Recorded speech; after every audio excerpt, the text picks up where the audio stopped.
Once you take your first step into the world beyond the Ring of Light, you see shimmering in the waves before you, your true trial will begin. Are you ready?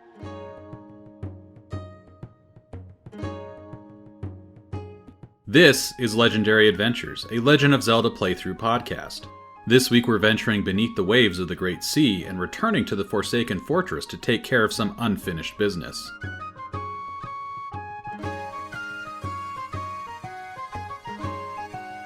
Link and the boat, known as the King of Red Lions, sink beneath the waves. Link swallows a big breath of air as they do. The pair move through the water in the center of the shaft of light rising from the depths. Link holds his breath for as long as he can. There is no end to the water in sight. No pocket of air, no breathing apparatus to use. Link's body forcefully exhales and then inhales. Bubbles fill the water around him, and yet water does not enter his lungs. Somehow, Link can breathe. Then there is a flash of light, and Link and the King of Red Lions find themselves in open air. Walls of water surround a castle within this pocket of air, but the water does not encroach upon it. The castle itself sits on a peninsula surrounded by water. The walls of water form a pocket not only around the castle, but around some of the country beyond the castle. Color has bled out of everything. It appears all in stark black and white. But we can see this was a place of grassy hills and majestic mountain ranges, all hidden beneath the waves of the Great Sea.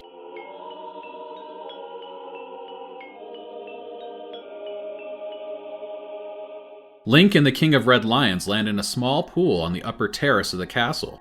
"You're probably wondering where we are, aren't you?" asks the King of Red Lions. "Once you are able to strike down Ganon with the item you obtain in this castle, all will be made clear to you." The king is being coy, but longtime Zelda fans should already know. We are in Hyrule Castle. Speaking to Nintendo Dream in 2003, Eiji Aonuma described why he decided to sink Hyrule to the bottom of the sea in the Wind Waker. "When it came to the setting, I asked myself, why the sea? Well, I wanted to completely smash Hyrule as we know it once and for all because I thought there's no point in just remaking the same Hyrule from the N64 games again. So I thought, what should we do? Let's sink it," he laughed. Aonuma said they originally had much bigger plans for the sunken Hyrule than what appeared in the final game, but they ultimately scaled it back in order to complete the game within their set deadline.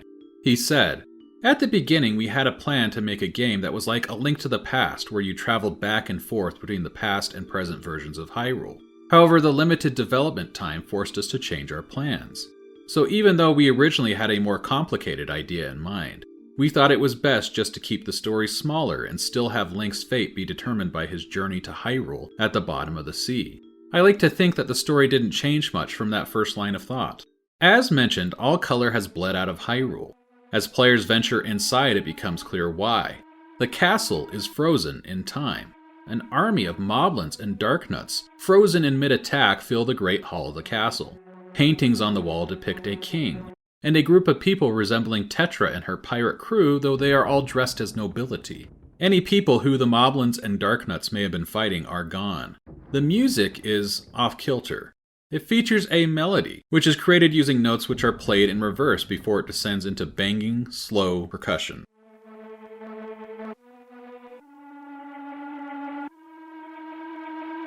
The king explains to get the item Link is after, he must find a way to the basement. To do that, he must shift 3 triangular blocks into the shape of the Triforce. A statue of the Hero of Time in the center of the Great Hall shifts to the side, revealing a staircase to the basement. In the basement, there are 5 massive statues depicting knights. They surround a circular platform with a stone pedestal in the center. A sword is driven into the pedestal. A shaft of light shines down on it, recalling Arthurian myth and, really at this point, the mythos of the Legend of Zelda. Link calls upon his inner King Arthur and draws the sword.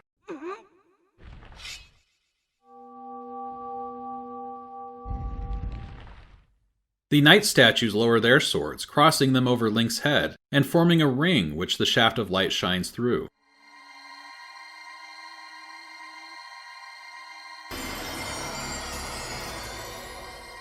Color returns to the castle, and the monsters on the floor above begin to stir.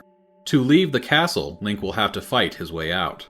The sword that Link has just drawn, the Master Sword, is more powerful than the sword that he wielded before.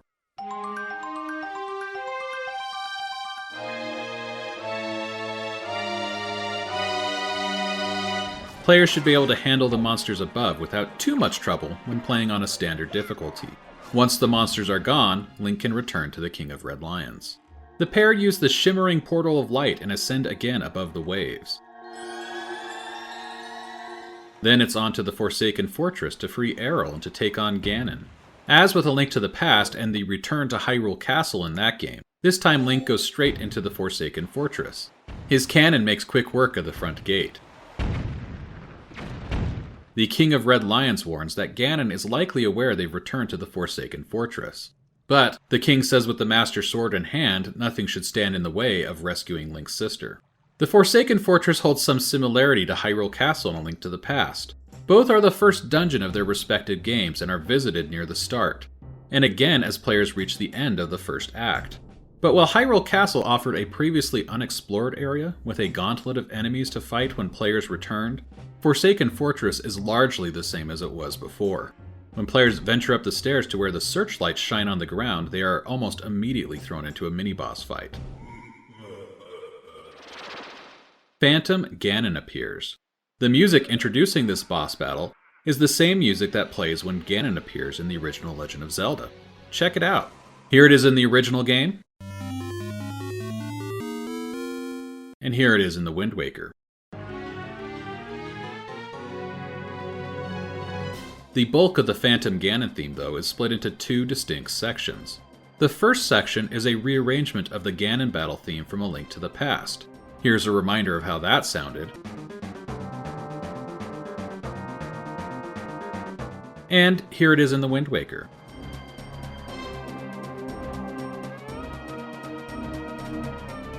The B section of the theme is a new arrangement of the Ganondorf battle theme from Ocarina of Time, which sounded like this.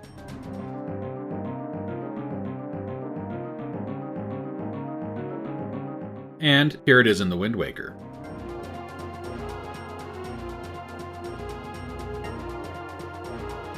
Phantom Ganon was formally introduced in Ocarina of Time, though the idea seems to have been hinted at with Aghanim in A Link to the Past. It's a lesser copy of the Dark Lord. Phantom Ganon can fly. It has a few different attacks, one of which is to engage the player in a classic match of Dead Man's Volley. Ganon hurls a ball of energy towards the player, which they must volley back with their sword or an empty bottle. As with Ocarina of Time, the volley continues until Phantom Ganon or Link miss a return. If the Phantom fails to return the volley, he's struck by the energy and is opened up for an attack. After taking enough hints, the Phantom disappears. Its disembodied laughter is heard echoing throughout the fortress. A treasure chest with the dungeon item then appears. It's the Skull Hammer. This hammer in the Wind Waker is similar to hammers which appeared in A Link to the Past and Ocarina of Time. It's used to knock down specific barriers of pegs and specific switches. In terms of looks, the Skull Hammer really stands out compared to past hammers, which were, let's face it, just hammers. Design manager Yoshiki Haruhana commented on the unique visual design of the Skull Hammer in a 2003 interview with Nintendo Dream. He said, "When I'm designing items like a hammer, I'm not thinking necessarily its appearance needs to be cool looking. Rather, I'm thinking, it's a weird hammer, but let's use it anyway." After getting the hammer, it's up to the player to return to the tower where Link's sister, Arrol, is held. How they get there is up to them. Whether or not they again take out the searchlights is also up to them. There are barriers which must be knocked down with the hammer added to some sections of the fortress. All lanterns which Link could swing on the first time around have been removed. Players use the Deku Leaf to cross these gaps instead. It's honestly not a bad time to go through the fortress and to round up any treasures that may have been missed the first time around. There are cannons in the fortress which can fire at Link if he is in a searchlight. And in my experience, the mini-blinn enemies also seem to spawn in if Link is spotted. For this reason, I personally take out the searchlights just as I did on my first visit as well. Again, if players choose to take out any searchlights, they're really only required to take out one, the one that shines on the tower itself. It will make it easier to reach Arrol the second time, but I believe it's also possible just to skip taking out any searchlights this go around. And with the wind blowing the proper direction, players can also use the Deku Leaf to glide straight from a searchlight tower to the tower where Arrol is held. The return to the Forsaken Fortress also allows players the chance to explore it with a friend and the Tingle Tuner. Calling. There we go, floating by on a balloon. By my bum. Alright, I am in. Hello, come in, do you read me? Mr. Fairy is in the Forsaken Fortress, huh? Unfortunately, there's really not much to find with the Tingle Tuner. Mandy found a fairy in the first searchlight area where Link fights Phantom Ganon.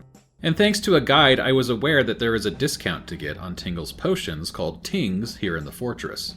It's found by having Link climb into a pot on the lower level of the west central room of the fortress. Getting into the pot proved to be somewhat tricky because Link is swarmed by mini-blins. Oh gosh, they're so annoying. But we still managed to get in and pick up the discount. Oh, it's the rare magic pot. You can easily make ting with the leftover broth. You got the magic leftover broth. The price of ting has dropped. You're one lucky customer. Alright. That didn't seem helpful. Yeah, it looks like the red ting now only costs 10. But you don't really need it right now. You're doing fine. Otherwise, we did not find anything inside the fortress. Guides that I consulted online suggest that really is all there is to find here. Though it is worth noting that Tingle will guide the player to Arrol. Arrow Reader on! It should tell us the shortest way to Arrol. Follow the arrows. How useful that guide is, considering that players have already been here once before, is debatable. All in all, it was a fairly disappointing Tingle Tuner session. I really didn't find anything. Like, he said something in the pot. He kept saying, ascend to the second floor.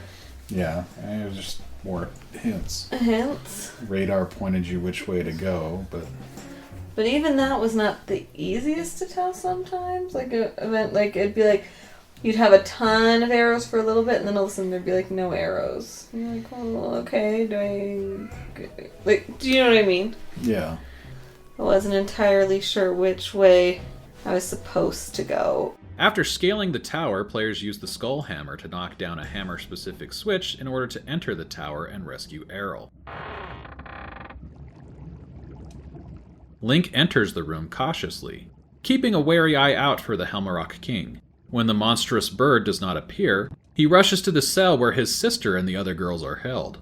As Link struggles to open the cell door, Tetra and her pirate crew appear. Tetra scolds Link for acting without thinking. She says that she and her crew drew off the bird. But when she notices the Master Sword on Link's back, her attitude changes. "That sword!" she cries. "Where did you get that? Is it even possible? How could it be?" Tetra brushes her questions aside when her crew manages to open the cell. Tetra suggests that she plans to ransom the other girls, but she agrees to give Arrol safe passage home for Link. As the pirates leave, she promises to return, before leaving Link to confront the Great Bird, and Ganon farther up the tower.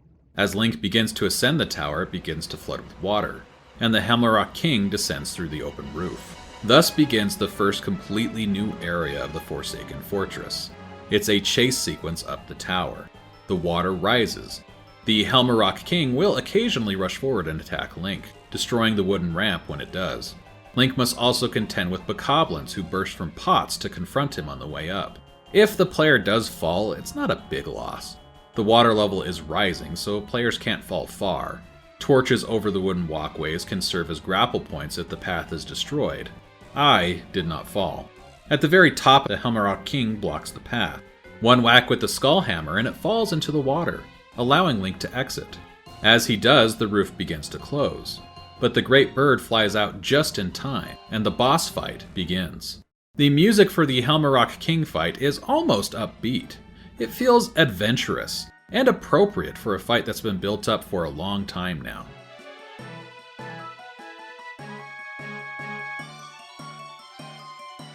The melody feels familiar, but I can't quite place it. It makes me think of Twilight Princess, honestly, but we haven't got there yet, so I'm not sure what to say about that. About midway through the song, it takes on a triumphant feeling as the strings come together to play chords.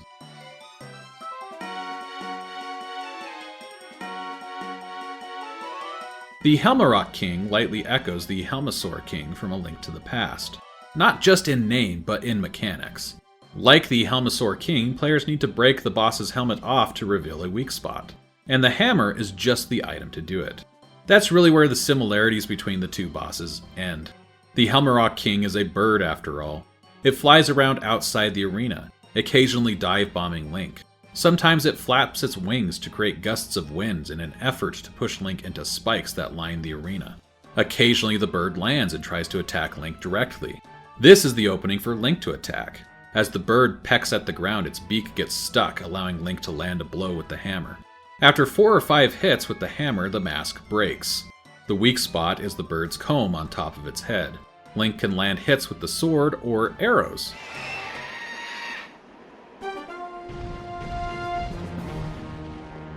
When the last hit is delivered, the bird flies up into the air. The searchlights focus in on it, and it dies in an explosion of feathers.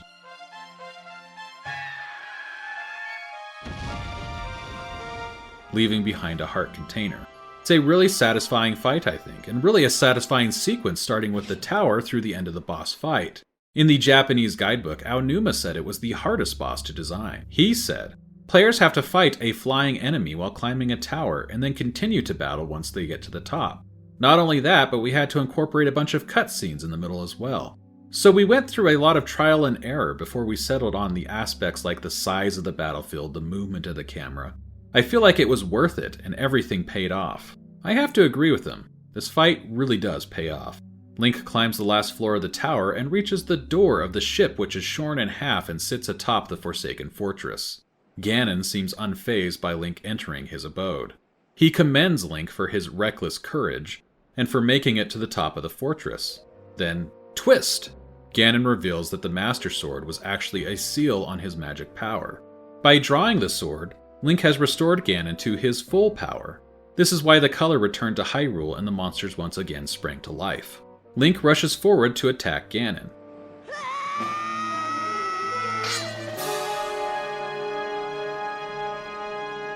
He fails to land a blow. Ganon backhands Link across the room and then draws his own sword. "You cannot defeat me with a blade that does not sparkle with the power to repel evil," Ganon declares. "What you hold is useless. Go back to the world below and tell the pathetic fools who made this blade. Its power is gone, and its edges are dull." Just then, Tetra returns, attacking Ganon and saving Link's life. When Ganon grabs a hold of Tetra, the symbol of the Triforce on the back of his hand begins to glow. The Dark Lord laughs. "At last I have found you, Princess Zelda." Tetra says she doesn't know any Zelda. Ganon says she is lying, and that she holds a fragment of the Triforce. When all hope seems lost, a pair of Rito fly in and save Link and Tetra.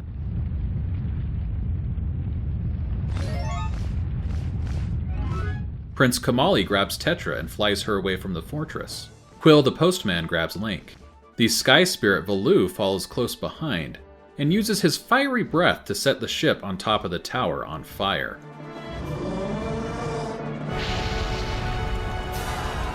The Rito and Dragon carry Link and Tetra to the Tower of the Gods, where they are reunited with the King of Red Lions.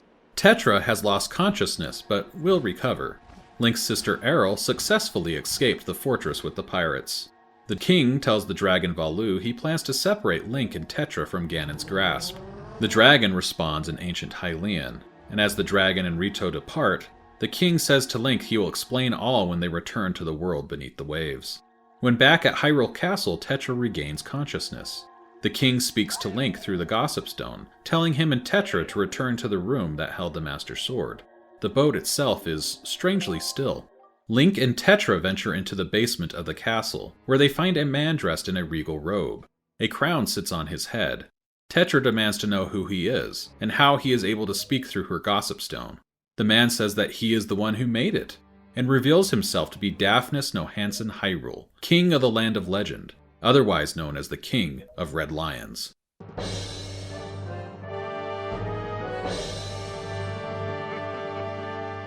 In the Japanese guidebook, Eiji Aonuma briefly touched on how the character of the King of Red Lions evolved over the course of development. He said, "When it first appears in the game, it acts as Link's guide, helping him out on his adventure.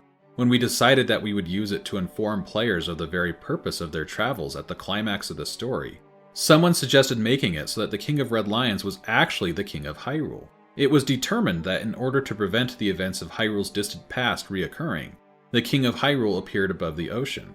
That is something we decided on before we designed the boat.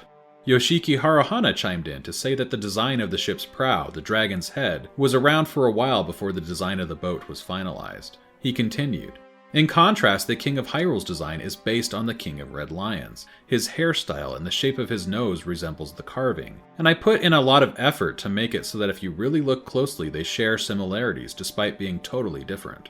Back to the story. The King of Red Lions says he was king when Ganon returned to threaten the kingdom. His power was nothing compared to Ganon's, and with no hero, they appealed to the gods. The gods chose to not just seal away Ganon, but Hyrule itself, burying it in a torrential flood. The kingdom was forgotten beneath the waves, while the people who the gods chose to create a new country took refuge on the mountaintops. They are the ancestors of the people of the Great Sea today. Hundreds of years have passed since the flood. The king produces a golden wedge with a piece taken out of it, sort of resembles an upside-down V. The pendant of Tetra's necklace is a piece of the Triforce of Wisdom. The wedge the king holds is the other piece. They were broken apart to protect the Triforce from evil. The pieces join together as a familiar musical theme from A Link to the Past plays.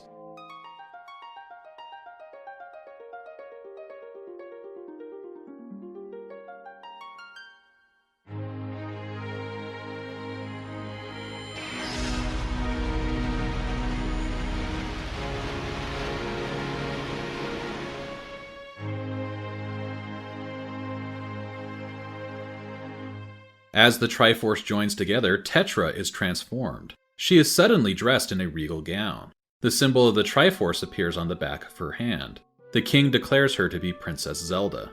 Tetra is dumbfounded. The king says Tetra, or as he calls her, Zelda, must stay beneath the waves in Hyrule to protect her from Ganon. The king says that Link must join him back above the waves in order to restore power to the Master Sword. The king departs,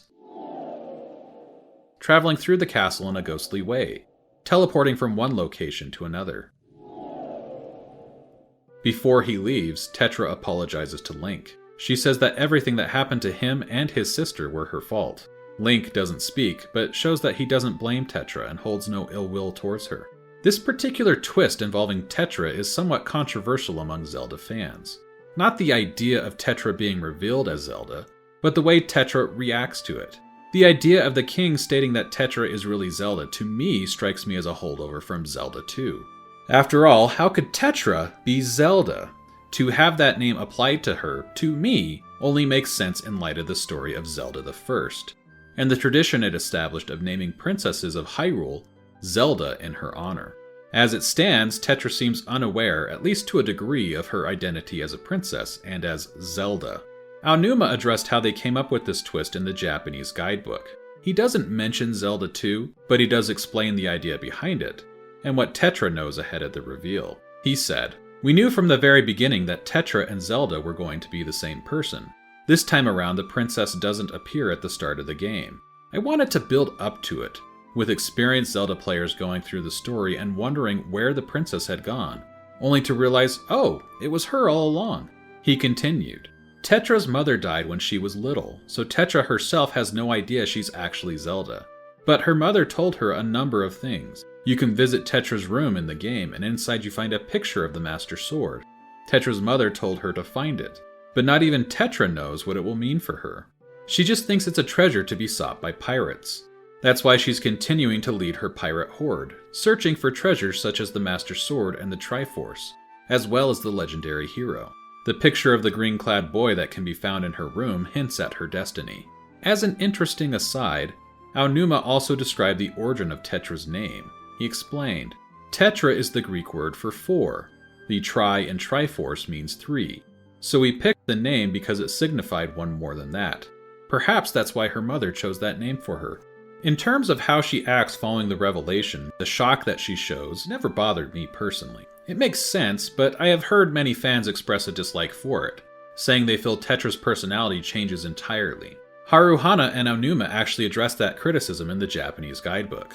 Haruhana said, "I have people complain to me that when Tetra becomes Princess Zelda, her tone suddenly changes. But it's not any different. I think they get that impression because her appearance and facial expressions are totally different." Aonuma responded, "Hearing about her destiny leaves her bewildered, so it's only natural for people's impression of her tone to change. I bet every player has their own voice for Tetra inside their heads." As Link leaves the castle, the King of Red Lions explains the sword was infused with power through the prayers of 2 sages. Something has happened to them. A magical barrier formed by Ganon prevents Link and the King from reaching the temples directly in Hyrule. But there are other entrances above the waves. We'll start the quest to restore the power to the Master Sword next week. If you want to follow along, please subscribe. And if you've already subscribed, thank you. You are awesome. I'm Paul Riley, and I will see you next week.